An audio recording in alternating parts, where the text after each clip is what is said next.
नमस्कार।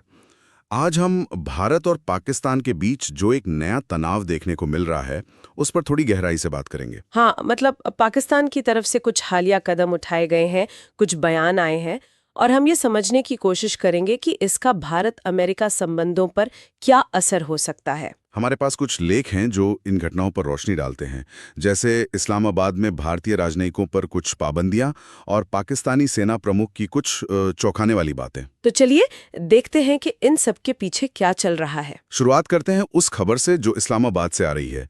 वहां भारतीय उच्चायोग के जो कर्मचारी हैं, उनकी बुनियादी सुविधाओं जैसे गैस, पानी, यहां तक कि अखबारों पर भी रोक लगाने की बात सामने आई है। हाँ, ये खबरें काफी चिंताजनक है।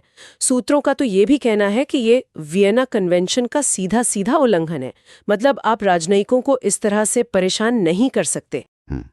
और इसे जोड़ा जा रहा है भारत के कुछ कथित ऑपरेशंस, जैसे ऑपरेशन सिंदूर और सिंधु जल संधि पर भारत के सख्त रवैये से। तो क्या ये एक तरह की जवाबी कार्रवाई है? बिल्कुल ऐसा ही लग रहा है। देखिए, सूत्रों के हिसाब से इसे पाकिस्तानी खुफिया एजेंसी मतलब आईएसआई उसकी खींच या एक सोची समझी बदले की कार्रवाई के तौर पर देखा जा रहा है। मकसद शायद यही है कि भारतीय राजनयिकों के लिए वहां काम करना रहना मुश्किल बना दिया जाए। ये सिर्फ कोई छोटी मोटी बात नहीं लगती, ये एक पूरी रणनीति का हिस्सा नजर आता है। हम्म। और मामला सिर्फ यहीं तक नहीं रुका है। इससे भी ज्यादा गंभीर एक और बात सामने आई है। पाकिस्तानी सेना प्रमुख आसिम मुनीर, उनकी तरफ से भारत को परमाणु युद्ध की धमकी। खबरें कह रही हैं कि उन्होंने कहा, अगर हमें लगा कि हम डूब रहे हैं तो हम आधी दुनिया को साथ ले जाएंगे। ये तो बहुत ही खतरनाक बयान है। और उन्होंने कश्मीर को फिर से पाकिस्तान की गले की नस कहा। और सबसे अजीब बात क्या है, ये सब बातें कथित तौर पर अमेरिका की धरती पर कही गई। ये बात थोड़ी चौंकाने वाली है ना? हाँ, यहीं पर ये मामला और पेचीदा हो जाता है। भारत के विदेश मंत्रालय ने तो इसे साफ तौर पर गैर जिम्मेदाराना परमाणु बयानबाजी कहा है और इसकी निंदा भी की है।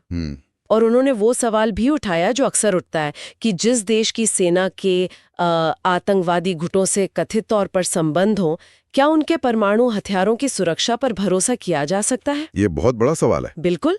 और भारत ने ये भी साफ कर दिया कि वो इस तरह के परमाणु ब्लैकमेल के आगे झुकने वाला नहीं है।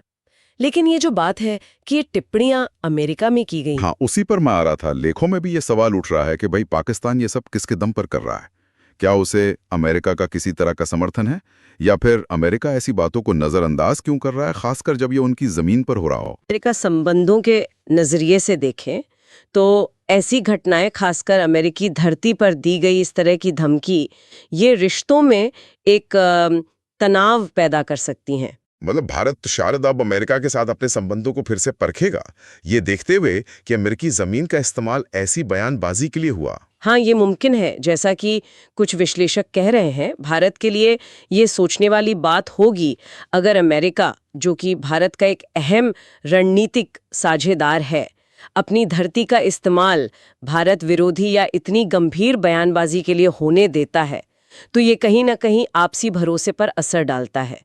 ये शायद पाकिस्तान की बढ़ती हताशा का संकेत हो या उनकी कोई नई चाल हो, लेकिन इसका असर भारत अमेरिका समीकरण पर पड़ना तो लगभग तय है। हाँ, तो कुल मिलाकर तस्वीर ये बन रही है कि पाकिस्तान एक तरफ राजनयिक स्तर पर दबाव बना रहा है, दूसरी तरफ परमाणु धमकी जैसी बातें कर रहा है, शायद अपनी अंदरूनी दिक्कतों से ध्यान हटाने के लिए या फिर भारत पर दबाव बनाने के लिए।